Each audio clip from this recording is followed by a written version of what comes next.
Hola, bienvenidos a nuestra nueva emisión Psicología y Educación. El día de hoy les hablaremos con respecto a una teoría que tiene relación entre la educación y la emoción. La teoría se llama Teoría Bifactorial de la Emoción de Schachter y Singer. Esta tiene como referencia a estos dos teóricos, los cuales mencionan que el desarrollo emocional y afectivo no solamente es por un proceso fisiológico, sino también uno cognitivo, y cómo es que se preguntaron y realizaron un experimento para llegar a esta conclusión. Teoría de Schachter y Singer.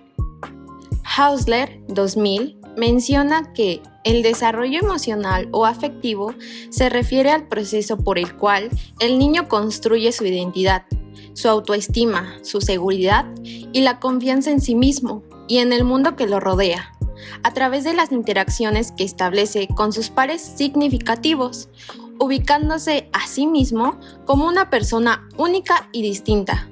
A través de este proceso, el niño puede distinguir las emociones, identificarlas, manejarlas, expresarlas y controlarlas. Es un proceso complejo que involucra tanto los aspectos conscientes como los inconscientes. Marco teórico. Educación socioemocional. CEP 2017 menciona que la educación socioemocional es un proceso de aprendizaje a través del cual los niños y los adolescentes trabajan e integran en su vida los conceptos, valores, actitudes y habilidades que les permiten comprender y manejar sus emociones, construir una identidad personal, mostrar atención y cuidado hacia los demás, colaborar, establecer relaciones positivas, tomar decisiones responsables y aprender a manejar situaciones retadoras de manera constructiva y ética. Bannon Ice, 1977, menciona que la inteligencia emocional es definida como un conjunto de habilidades emocionales, personales e interpersonales que influyen en nuestra habilidad para generar y afrontar las demandas, así como las presiones del niño y del medio ambiente. Como tal, nuestra inteligencia emocional es un factor importante en la determinación de nuestra habilidad para tener éxito en la misma. Directamente influye en nuestro bienestar emocional general. Emociones. Goleman, 1995, dice que todas las emociones son impulsos para actuar, planes instantáneos para enfrentarnos a la vida que la evolución nos ha inculcado, impulsos arraigados que nos llevan a actuar. Sentimientos. Vizquerra 2000 aporta una definición más integrada de la emoción, definiéndola como un estado complejo del organismo, caracterizado por una excitación o perturbación que predispone a una respuesta organizada. Esta emoción se activa a partir de un acontecimiento. Su percepción puede ser consciente o inconsciente. Respuesta fisiológica. Instituto Nacional de Seguridad e Higiene en el Trabajo, 1995, menciona que la respuesta fisiológica es la reacción que se produce en el organismo ante los estímulos estresores. Ante una situación de estrés, el organismo tiene una serie de reacciones fisiológicas que suponen la activación del eje hipófiso suprarrenal y del sistema nervioso vegetativo. Pero, ¿qué es el eje hipófiso suprarrenal?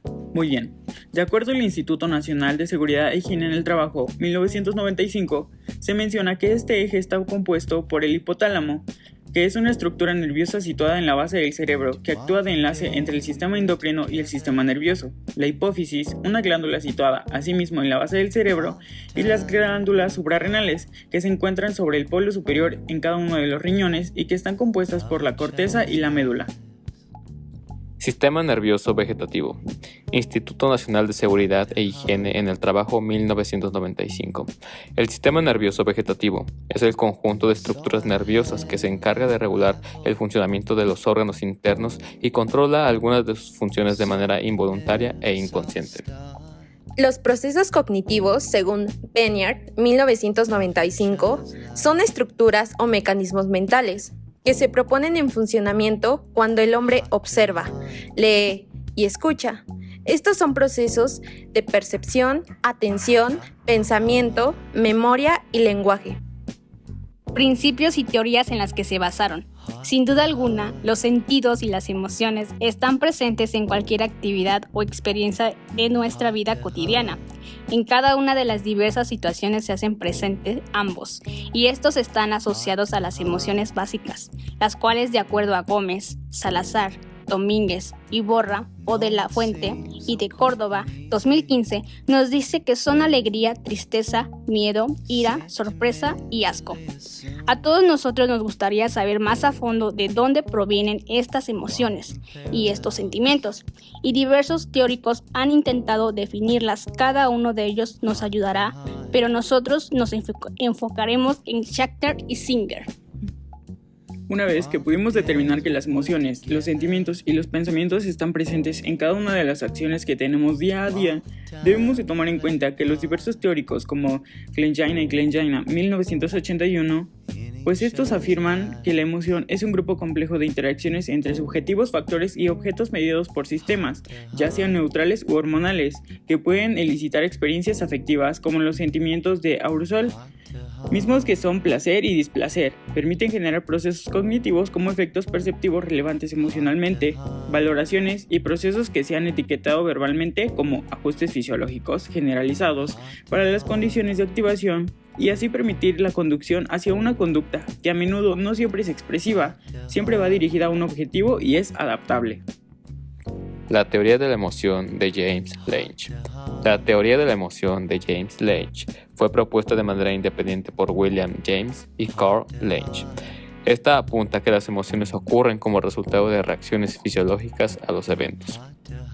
Así, a medida que experimentamos diferentes eventos, nuestro sistema nervioso desarrolla reacciones físicas a estos eventos. La reacción emocional dependería de cómo se interpretasen esas reacciones físicas. Los ejemplos de estas reacciones incluyen un aumento en la frecuencia cardíaca, temblores, malestar estomacal, etc. Estas reacciones físicas, a su vez, generan otras reacciones emocionales, como ira, miedo y tristeza. La teoría de la emoción de Cannon-Barth fue desarrollada por los fisiólogos Walter Cannon y Philip Barth. Walter Cannon no estuvo de acuerdo con la teoría de la emoción de James Lange en varios aspectos. Cannon sugirió que las personas pueden experimentar reacciones fisiológicas vinculadas a las emociones sin sentir realmente esas emociones. Por ejemplo, tu corazón puede incrementar la frecuencia de tus latidos porque has estado haciendo ejercicio, no porque tengas miedo. También argumentó que las respuestas emocionales ocurren demasiado rápido para que sean simplemente productos de estados o reacciones físicas. Por ejemplo, cuando te encuentras en peligro, a menudo sentirás miedo antes de comenzar a experimentar los síntomas físicos asociados con él, como el aumento de la frecuencia cardíaca y respiratoria. Cannon primero propuso su teoría de la década de 1920 y su trabajo fue amplio posteriormente por el filósofo Philip Barth. Durante la década de 1930, de acuerdo con la teoría de la emoción de Cannon-Barth, sentimos las emociones y experimentamos las reacciones fisiológicas, como saludar, temblar y tensión muscular simultáneamente. Más específicamente, la teoría de la emoción de Cannon-Barth indica que las emociones se producen cuando el tálamo envía un mensaje al cerebro en respuesta a un estímulo, lo que resulta en una reacción fisiológica. Al mismo tiempo, el cerebro también recibe señales que activan la experiencia emocional. La teoría de Cannon y Barth dice que la experiencia física y psicológica de la emoción ocurre al mismo tiempo y que una no causa la otra. Y es aquí cuando comenzamos a tomar en cuenta a Schachter y a Singer, pues ellos proponen que los procesos fisiológicos parecen ser elementos importantes para la aparición de una emoción. Los mismos se hacen la pregunta, ¿son el único factor o hay algo más? En el intento de responder esta pregunta se dio como resultado una de las investigaciones más conocidas en la historia de la psicología. Su experimento fue durante 1967 y en este se analizó la relación entre las relaciones fisiológicas y los procesos psicológicos superiores. En 1962, 35 años después de la crítica de Walter Cannon a la teoría de James, aparece un artículo tremendamente influyente en las páginas de Psychological Review, escrito por Stanley Schachter y Jerome Singer. Representaba un enfoque cognitivo para explicar las emociones que afirmaba que lo distingue a las experiencias emocionales concretas, no deben ser diferentes a los patrones de cambio viscerales, como contemplaba James, sino entidades abstractas a ideales y pensamientos al resultado de los procesos cognitivos que evalúan el significado del estímulo.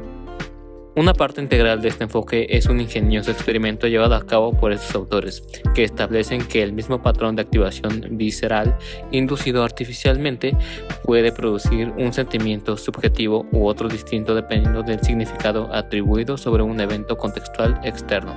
El artículo de Shachter y Singer fue escogido con elogios y con todo el entusiasmo que normalmente se otorga a las nuevas y profundas aportaciones, y todavía hoy se cita en los libros de psicología como una forma de ejemplar destreza científica. Para empezar, lo que se percibió como una nueva idea o aportación en este enfoque consiste en dos elementos distintos. El primero no es nada nuevo. Es, de hecho, anterior o al menos contemporáneo a los escritos de James, donde fue expresado. Consiste en la afirmación de que no es el estímulo físico en sí mismo lo que ocasiona la emoción, sino la representación cognitiva y la evaluación del estímulo en su contexto físico y social. El segundo elemento, que es nuevo, es que lo diferencia a las distintas emociones, lo que explica la diferencia del sentimiento subjetivo entre el miedo y la alegría. Por ejemplo, no es la diferencia en el patrón de activación visceral, como afirmó James, sino que se debe a una entidad cognitiva llamada masa aperceptiva y a otra llamada características de la situación precipitante. La diferencia entre las dos unidades no está del todo clara, pero podemos asumir que juntas se refieren a un conjunto de ideas y percepciones del estímulo en su contexto y su significado. Es este segundo nuevo elemento el que encontramos completamente inadecuado para explicar las diferencias cualitativas entre las emociones. Siguiendo con el análisis de estas nociones, argumentamos que los resultados experimentales que generalmente han apoyado esta teoría cognitiva en realidad ni la apoyan ni la refutan, y en el mejor de los casos son ambiguos. Teóricos: Shachter y Singer, 1922 y 1997. Fue un psicólogo social americano. Sus intereses eran muy variados y publicó muchos trabajos sobre temas diversos, incluyendo la obesidad, la dinámica de grupos, el orden de nacimiento, el tabaquismo, los inversores de bolsa y las emociones. La teoría de emoción de Shachter y Singer establece que el origen de las emociones proviene, por un lado, de la interacción que hacemos las respuestas fisiológicas periféricas del organismo y de la evaluación cognitiva de esta situación. Por otro lado, que origina tales respuestas fisiológicas. Lo que determina la intensidad de la emoción que insiste la persona es la forma en que se interpreta tales respuestas fisiológicas. Por otro lado, la cualidad de la emoción viene determinada por la forma en que evalúa cognitivamente la situación que ha provocado tales respuestas. Así, mientras que la intensidad puede ser baja, media o alta, la cualidad es el tipo de emoción, por ejemplo, miedo, tristeza y alegría. En 1962, Shachter y Singer publicaron el artículo Determinantes cognitivos, sociales y fisiológicos del estado emocional en la revista científica Psychological Review, donde incluyeron los resultados de su investigación sobre las emociones. Hasta este momento existía cierto consenso sobre el rol protagónico del aspecto cognitivo en el origen de las emociones, y se le daba una menor importancia a la respuesta fisiológica del individuo. Sin embargo, todavía habían algunas cuestiones que no estaban todo claras, como por ejemplo, ¿por qué distintas emociones daban origen a reacciones fisiológicas similares? El estudio de Shachter y Singer ilustra la importancia de cómo las personas interpretan sus estados fisiológicos y cómo ese aspecto cognitivo forma un componente importante de sus emociones. Es decir, ante un estímulo se produce una activación fisiológica en el organismo, a la cual llamaron excitación fisiológica, y ocurre la atribución cognitiva, también llamada etiqueta cognitiva, que es la explicación que la persona le da a los cambios fisiológicos que siente según la situación, las personas a su alrededor o el entorno. Al colocarle una etiqueta o darle una explicación, surge la emoción. Aplicación de la teoría. Antecedentes. La propuesta de Shachter y Singer, conocida hoy día como teoría bifactorial de las emociones, se fundamenta en dos propuestas anteriores. Por un lado, en William James, 1890, para quien cada emoción se caracteriza por un patrón de activación particular que permite a la persona reconocer qué es lo que está experimentando. Por otro lado, en Cannon, 1929, para quien no hay diferencias entre patrones de excitación del sistema nervioso simpático para distintas emociones, y por tanto las emociones tienen una base puramente cognitiva. Objetivo. El objetivo del experimento fue demostrar que la emoción es un estado de activación fisiológico inespecífico, que puede ser etiquetado por la persona de diferentes formas, según la información o claves cognitivas de que disponga. Participantes. El experimento se llevó a cabo con 184 participantes, todos ellos varones y estudiantes de la Universidad de Minnesota, en donde accedieron a recibir una inyección de Suproxin, supuestamente un suplemento vitamínico que podría mejorar la destreza visual. Además de la inyección de Suproxin, se controló el estado emocional de los participantes antes y después del experimento para las medidas dependientes, en las cuales se empleó un cuestionario con 2 escalas sobre el estado de ánimo. La primera, ¿en qué medida te sientes irritado, enfadado o disgustado en este momento? Y la segunda, ¿en qué medida te sientes bien, contento o feliz en este momento? La resta de ambas puntuaciones daba un índice de felicidad subjetiva. El experimento se llevó a cabo con 7 grupos, en un diseño incompleto de 4 niveles de activación o explicación. En esta se aplicaba adrenalina con información verdadera sobre sus efectos contra la adrenalina con información falsa sobre sus efectos, y en la otra se aplicaba adrenalina sin información contra placebo con contexto emocional, es decir, euforia contra enfado. El experimentador condujo a cada participante a una sala y le indicó que iba a participar en un experimento sobre el efecto de un suplemento vitamínico. Para 3 grupos de participantes, Suproxin era en realidad adrenalina, mientras que para el cuarto era una solución salina. A un grupo de epinefrina se le explicaron las consecuencias reales que experimentaría tras recibir la inyección. De este modo, los participantes sabían exactamente qué iban a sentir y por qué. A un segundo grupo se le mintió sobre el tipo de efectos secundarios, indicándole que se le entumecerían los pies, sentiría picor en el cuerpo y dolor de cabeza. Al tercer grupo de epinefrina se le explicó que no sufriría ningún efecto secundario, de modo que se eliminaba esta explicación para su estado de agitación. Finalmente, a los participantes del grupo placebo no se les dio información, ya que estaban convencidos de que tomaban una vitamina. A la mitad de los participantes de cada grupo, excepto al mal informado, Schachter y Singer les hizo esperar en una habitación en compañía de un colaborador que se quejaba por tener que contestar a un cuestionario e iba aumentando sus respuestas de ira ante el contenido ofensivo de algunas preguntas. La otra mitad pasó a una habitación en la que había un colaborador entrenado para comportarse eufóricamente, por ejemplo, haciendo aviones de papel o construyendo torres con unas carpetas. Consistentemente con lo esperado, los participantes en el contexto de euforia indicaron que se sentían menos felices cuando sabían que su excitación se debía a la inyección de adrenalina, que cuando carecían de información sobre el efecto de la inyección o cuando tenían información errónea. En cambio, en la condición de enfado, los participantes se mostraron resistentes a reconocer abiertamente su enojo hacia el experimentador. Todos los sujetos se puntuaron a sí mismos como más felices que enfadados, pero aquellos que estaban informados del efecto de la adrenalina fueron menos susceptibles a la irritación del cómplice que los no informados.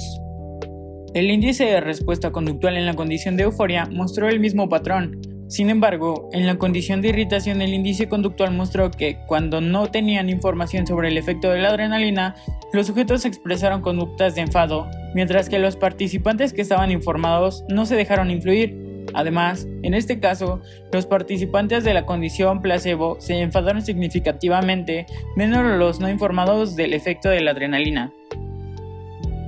Como conclusión, según los resultados, cuando una persona no tiene explicación para su actividad fisiológica, tiende a etiquetar dicho estado en función de las cogniciones que tenga disponibles. Esto implica que, manipulando dichas cogniciones, se pueden manipular los sentimientos en diversas direcciones. En cambio, cuando el individuo posee una explicación satisfactoria, no etiquetará su estado en términos de otras alternativas cognitivas disponibles.